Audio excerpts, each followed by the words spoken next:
E quando saiu, ela me disse: Divaldo, é o meu noivo. Eu, meu Deus, reza para eu casar. Eu creio em Deus Padre. Casa. Casou, entrou em lua de mel.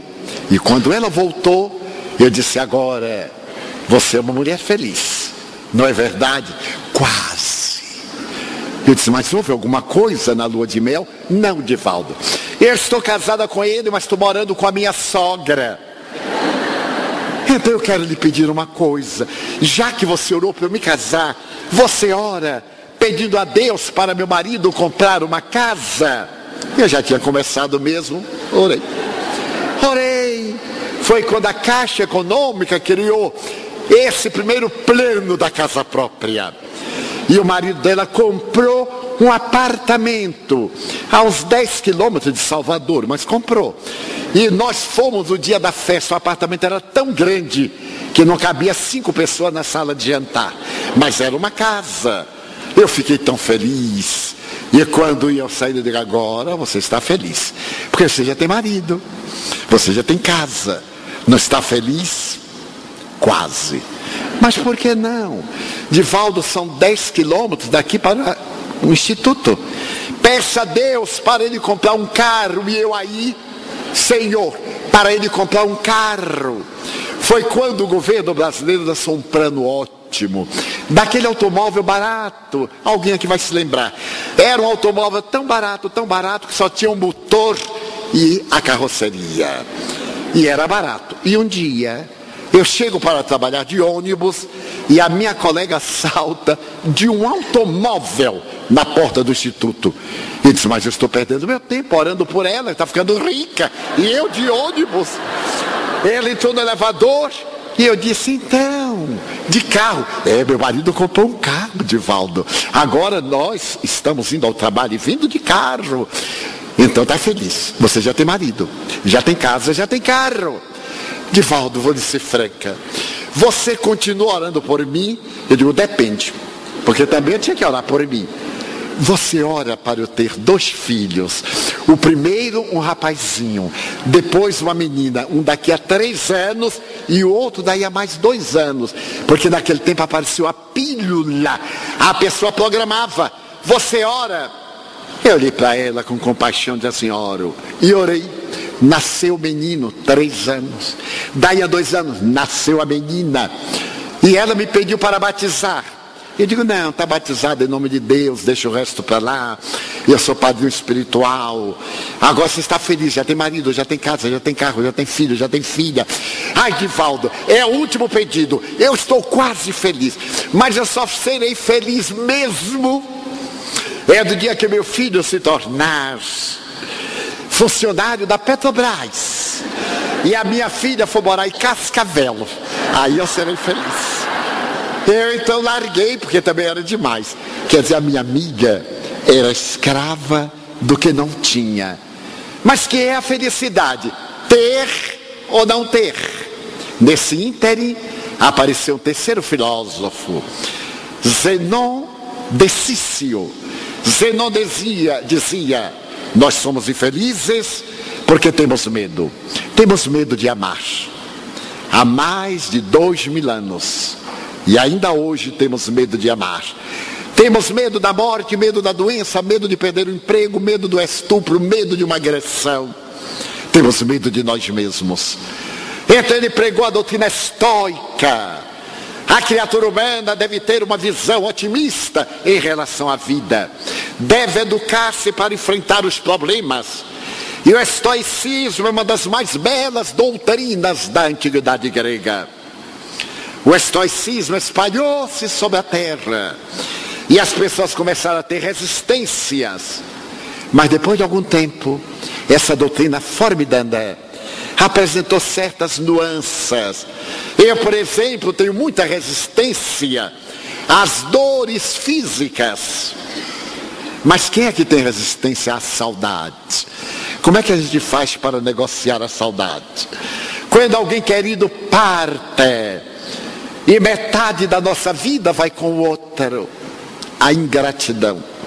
Nós dizemos assim: eu não dou a menor importância. É sintoma de que já está dando importância. A traição, a crueldade mental, a crueldade moral.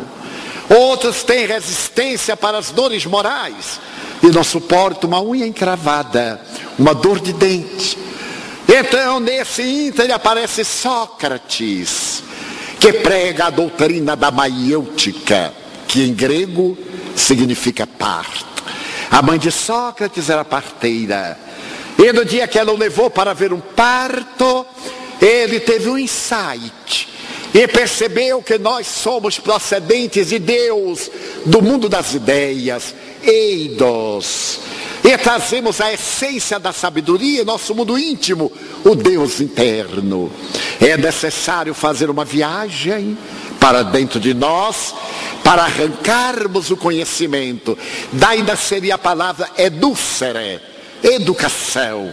Fazer que o indivíduo crie hábitos saudáveis, que penetre no mundo interior para autodescobrir-se. E ao criar a palavra que ele adotou como da sua filosofia, ele disse: eu sou um parteiro de almas. O pai dele era um artista que trabalhava na estatuária, e ele dizia que era necessário fazer a beleza do indivíduo interior. Sócrates era muito feio. Alcibíades, Platão, os seus discípulos diziam que ele era feio, muito feio, pé muito grande, descalço. E naturalmente era um grande filósofo, caminhava pelas ruas de Atenas fazendo perguntas. Era a doutrina sofista, obrigava a pessoa a pensar. Ele não dava aula, ele interrogava, debatia, até a pessoa iluminar-se. E os demais detestavam-no. Certo dia, conta a história da filosofia, alguns filósofos foram ao santuário de Delfos e perguntaram ao deus Marte qual é o homem mais sábio de toda a Grécia no século IV. E através da pitonisa, o deus Marte respondeu: Sócrates. E eles ficaram com mais inveja, com mais raiva.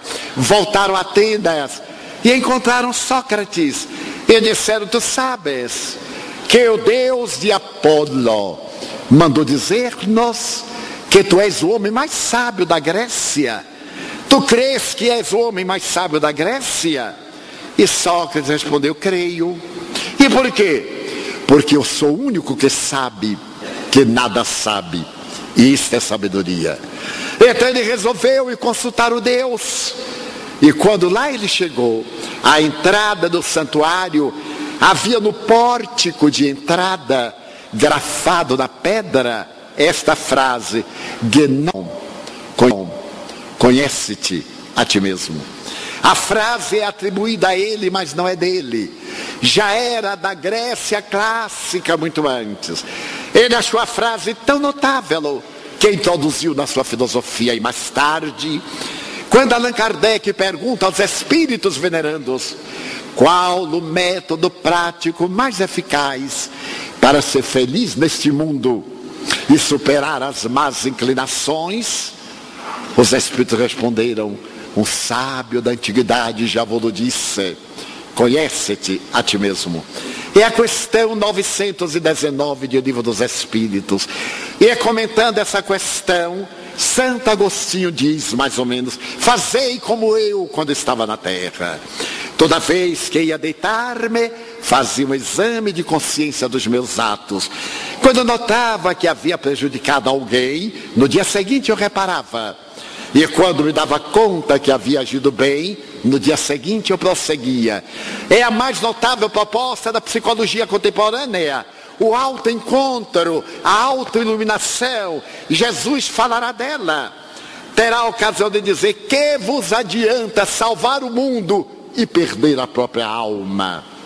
A maioria de nós vive muito preocupada com os outros, converter os outros a esta religião, a este partido político, aquele comportamento.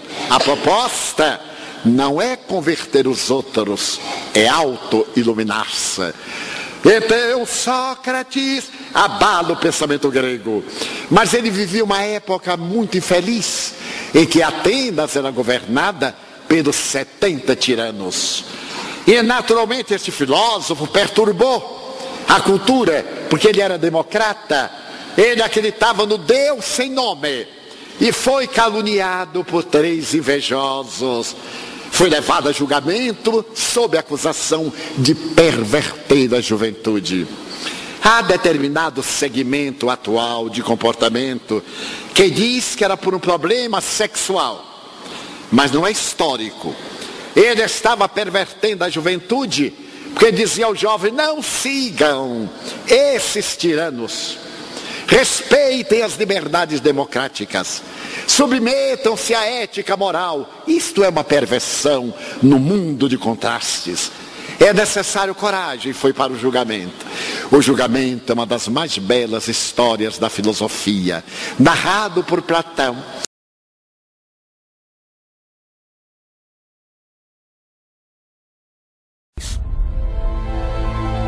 O filósofo grego Platão documentou a história de um soldado chamado que disse que foi ferido em batalha e viu sua alma deixar o corpo e caminhou com vários deuses através de um túnel de luz para um lugar misterioso. Os deuses mostraram a que as almas boas eram mandadas para o paraíso e gloriosamente recompensadas. Mas as almas más eram mandadas a um reino onde eram punidas, depois purificadas e depois ressuscitadas. É muito interessante. Ele diz não só que viu que havia recompensas e castigos, mas também viu que as almas eram reencarnadas. Esse é o aspecto radical da coisa, algo totalmente novo. No mundo grego havia um conceito de alma, não só como imortal, mas que reencarna perpetuamente. O que empolga é que há muitas evidências apontando para a realidade da alma. Em outras palavras, parece haver em nós uma parte espiritual, sobrenatural, não física, que transcende e sobrevive à morte e que prossegue e vive para sempre. Serão esses relatos de experiências de quase morte prova de vida após a morte? Em determinado momento, o juiz diz: Sócrates, eu te condeno à morte. E Sócrates deu uma gargalhada. Meritíssimo, que bobagem.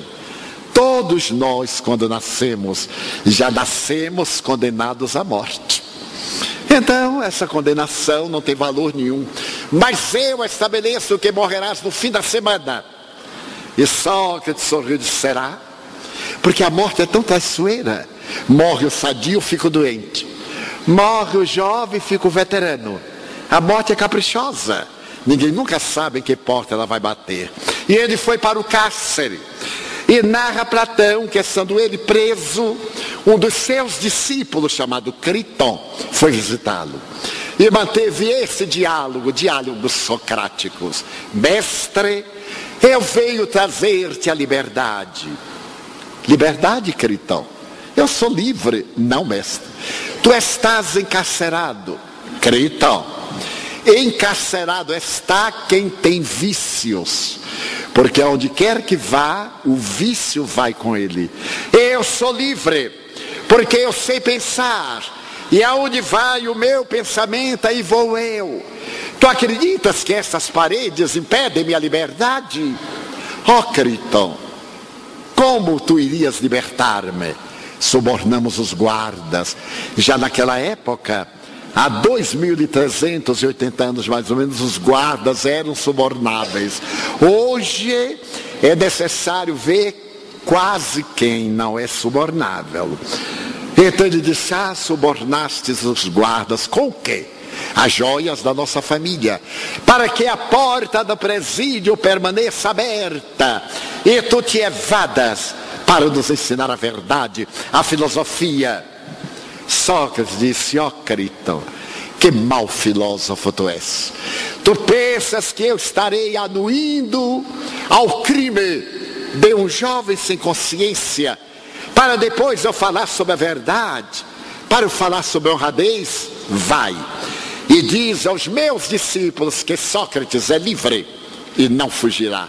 Mas, mestre, amanhã eles irão matar-te.